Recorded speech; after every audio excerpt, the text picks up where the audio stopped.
sachant que ce sont des rééditions, puisque ça a été écrit dans les années 80 et que ici il y a eu une décision de faire des livres magnifiques, vraiment avec du relief, etc. et de séparer en 6 petits livres la saga. D'habitude, vous le savez, je ne tombe pas trop dans ce genre de piège commercial pour vous faire acheter ou racheter des livres plus chers parce qu'ils sont plus beaux. Mais là, vraiment, j'étais tellement attirée par ces livres que j'ai fini par acheter moi-même le 1, me faire offrir une autre partie à Noël et acheter la fin toute seule. Donc on va présenter et discuter de chacun des 6 livres sur ma chaîne au fur et à mesure que je les lis. Je vais commencer par vous lire le résumé et quelques pages du livre avant de vous donner mon avis dessus.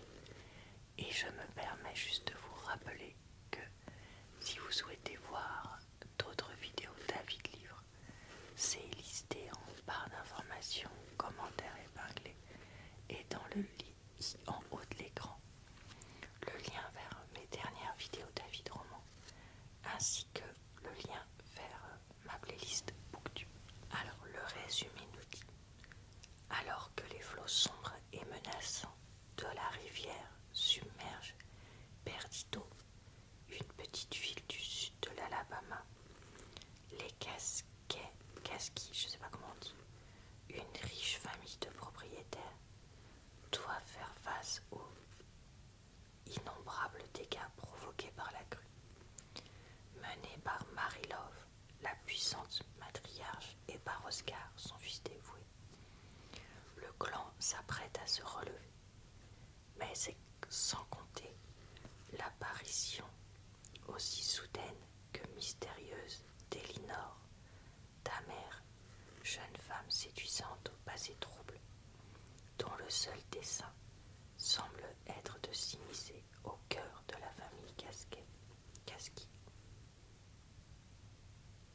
je pense que je prononçais comme ça. Je ne sais pas si ça apparaît clairement dans ce que je suis en train de dire, mais c'est un livre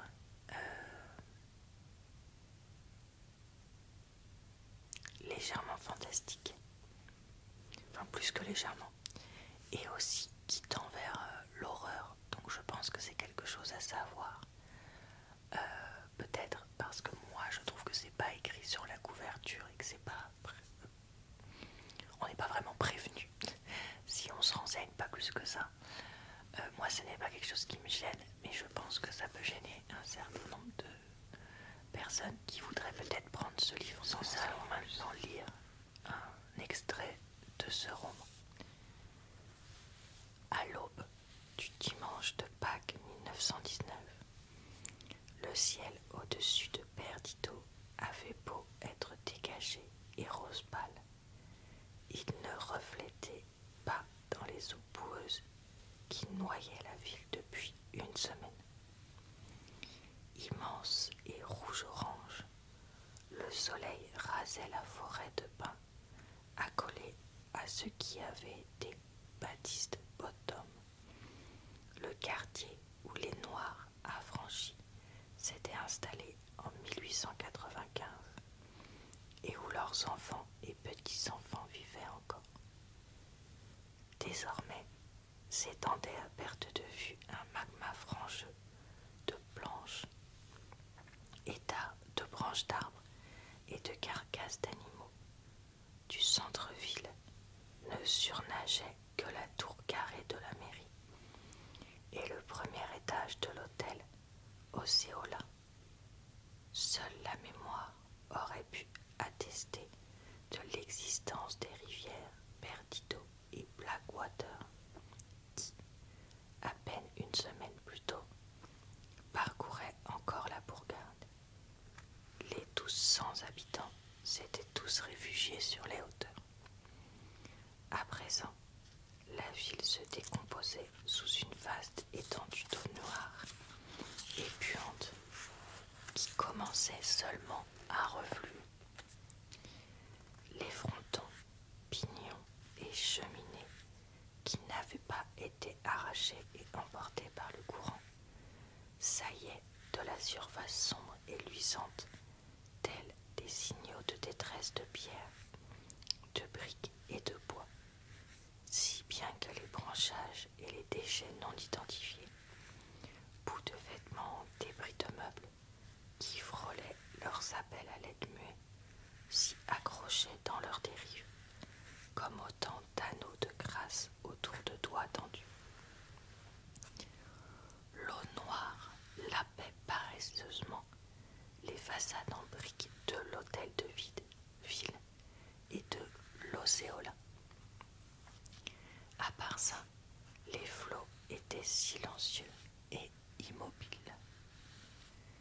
Qui n'a pas vécu une inondation de cette ampleur s'imaginera que les poissons nagent librement à travers les fenêtres brisées des maisons. Mais ce n'est pas le cas. Les vitres ne scellent pas. Quelle que soit la solidité d'une bâtisse, l'eau s'infiltre toujours par le plancher. Invariablement, un cellier sans fenêtre, comme un porche ouvert aux quatre vents, seront inondés. Les poissons s'en tiennent à leur cours, inconscients des mètres de liberté supplémentaires déployés au-dessus d'eux. Les eaux d'une crue sont sales et pleines de choses sales. Les poissons-chats et les brèmes, désorientés par l'obscurité nouvelle, s'échinent à nager en cercle autour des rochers, des algues et des jambages de ponts qui leur sont familiers. Si quelqu'un s'était tenu dans la petite pièce située sous l'horloge, dans la tour de l'hôtel de ville, à regarder par la meurtrière est, il aurait vu approcher sur la surface huileuse de ses eaux nauséabondes, comme émergeant des décombres de la nuit, un canot solitaire avec 2 hommes à son bord. Mais il n'y avait personne dans cette pièce, et la poussière sur le sol de marbre, les nids d'oiseaux dans la charpente, ou le murmure d'agonie des derniers rouages, à n'avoir pas encore rendu l'âme, demeurèrent inaltérés. Qui aurait pu remonter le mécanisme d'une horloge, alors que la ville avait été entièrement évacuée pendant la crue? Aussi, le canot solitaire poursuivit-il sans témoin sa navigation solennelle. Il arrivait lentement du nord-ouest et des riches demeures des propriétaires des scieries, elles aussi reposant sous les eaux de la Perdido. L'embarcation à rame, peinte en vert, fait étrange, tous les canots du coin arboraient la même couleur, étaient manœuvrés par un noir dans la trentaine, tandis qu'assis à la proue se trouvait un blanc de quelques années son cadet. Voilà, je m'arrête là pour la lecture. Alors, qu'est-ce que j'ai pensé de ce roman? Eh bien, je suis intriguée, mais j'attends la suite. En fait, j'ai trouvé un petit peu dur de rentrer dans l'histoire de ce roman, parce que le sud de l'Amérique des années 20, c'est pas quelque chose qui paraît passionnant, dans le sens où là, on est vraiment au fin fond de la campagne et qu'il se passe pas grand chose à part la crue, qui paraît pas au début un événement hyper intéressant. L'arrivée d'Elinor, au début on se dit ok, il y a un truc louche, voilà, c'est clair dès le début, mais on sait pas trop encore quoi. Et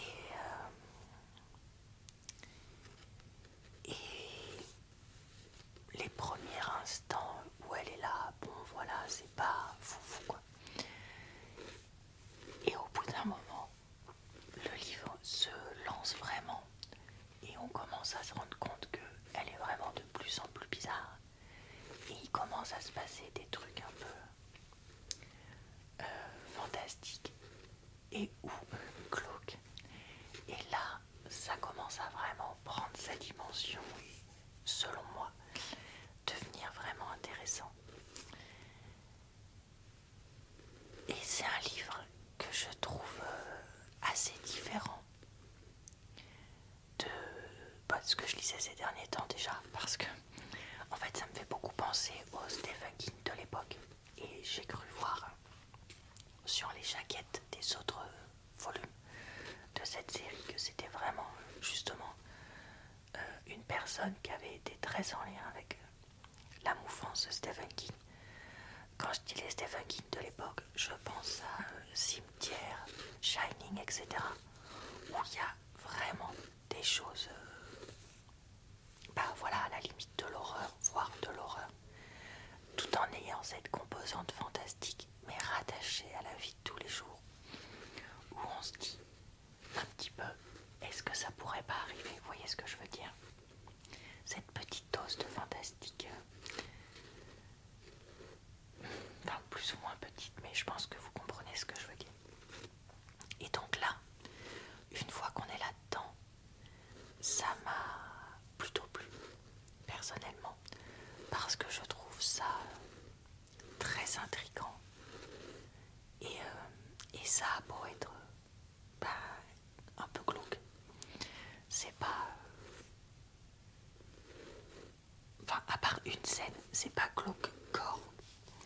Et donc moi ça me gêne pas. Après, je pense sincèrement que c'est pas du tout pour tout le monde.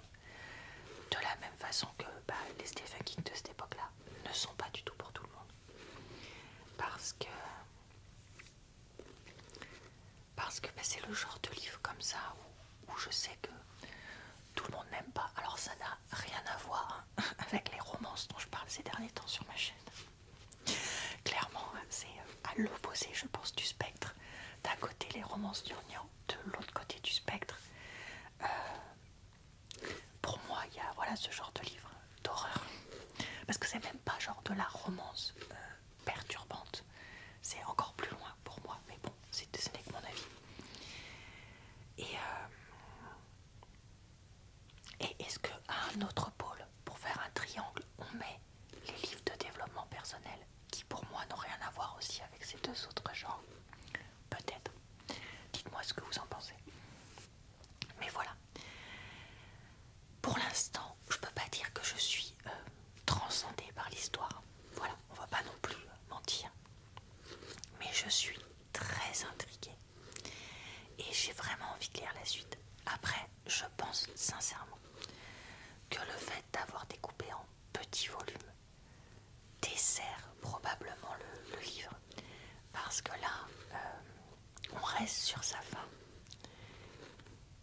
Et je me dis que si, plutôt que faire si petit, on avait fait 3 gros volumes, peut-être que j'aurais pas eu le même avis sur le livre. Parce que là, vous voyez, voilà, je vous dis, j'ai pas aimé, mais j'ai pas aimé non plus, quoi. Voilà, je sais pas si je suis claire. Et j'ai du mal à en dire plus sans trop révéler de choses pour ce volume 1.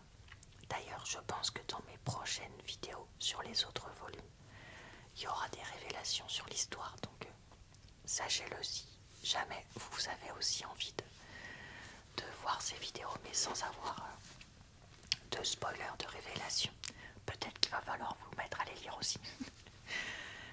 Mais voilà, je suis intriguée et j'ai hâte d'en voir plus. Voilà, je pense que c'est ça qu'il faut retenir. Voilà, et bien écoutez, c'est tout pour cette vidéo d'avis de roman.